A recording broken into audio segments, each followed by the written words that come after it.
આજે તો આવો નજારો જોવા મળશે અમને તો ખબર પણ નહોતી. તો હેલો ગાઈસ, સ્વાગત છે તમારા બધાનું મારા એક નવા વ્લોગમાં.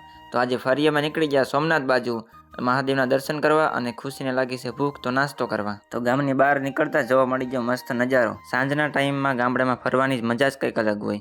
લીલુંછમ વાતાવરણ, ઠંડો પવન અને મસ્ત જોવા મળી જાય મોર. તો ફાઇનલી અમે પહોંચી ગયા સોમનાથ. આ છે સોમનાથનો મેન ગેટ. આના પહેલાં જે વ્લોગ મૂક્યો તો એમાં રાત્રે મંદિર બંધ હતું એટલે દર્શન નહોતા થઈ શક્યા, પણ અત્યારે ખુલ્લું છે મંદિર એટલે તમે બધાય દર્શન કરી લેજો ગાઈસ. અમે પણ દર્શન કરી લીધા.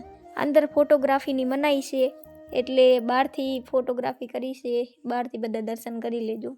તો દર્શન કરીને અમે નીકળી ગયા બારે નાસ્તો કરવા. નાસ્તો કરીને નીકળી ગયા આપણે ઘર બાજુ.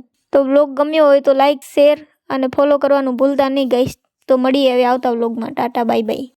આજે તો આવો નજારો જોવા મળશે અમને તો ખબર પણ નહોતી. તો હેલો ગાઈસ, સ્વાગત છે તમારા બધાનું મારા એક નવા વ્લોગમાં. તો આજે ફરી અમે નીકળી ગયા સોમનાથ બાજુ મહાદેવના દર્શન કરવા અને ખુશીને લાગી છે ભૂખ તો નાસ્તો કરવા. તો ગામની બહાર નીકળતા જોવા મળી ગયો મસ્ત નજારો. સાંજના ટાઈમમાં ગામડામાં ફરવાની મજા જ કંઈક અલગ હોય. લીલુંછમ વાતાવરણ, ઠંડો પવન અને મસ્ત જોવા મળી જાય મોર. તો ફાઇનલી અમે પહોંચી ગયા સોમનાથ. આ છે સોમનાથનો મેન ગેટ. આના પહેલાં જે વ્લોગ મૂક્યો તો એમાં રાત્રે મંદિર બંધ હતું એટલે દર્શન નહોતા થઈ શક્યા, પણ અત્યારે ખુલ્લું છે મંદિર એટલે તમે બધાય દર્શન કરી લેજો ગાઈસ. અમે પણ દર્શન કરી લીધા. અંદર ફોટોગ્રાફીની મનાઈ છે એટલે બહારથી ફોટોગ્રાફી કરી છે, બહારથી બધા દર્શન કરી લેજો. તો દર્શન કરીને અમે નીકળી ગયા બારે નાસ્તો કરવા. નાસ્તો કરીને નીકળી ગયા આપણે ઘર બાજુ. તો વ્લોગ ગમ્યો હોય તો લાઈક, શેર અને ફોલો કરવાનું ભૂલતા નહીં ગાઈસ. તો મળીએ હવે આવતા વ્લોગમાં. Tata, bye bye.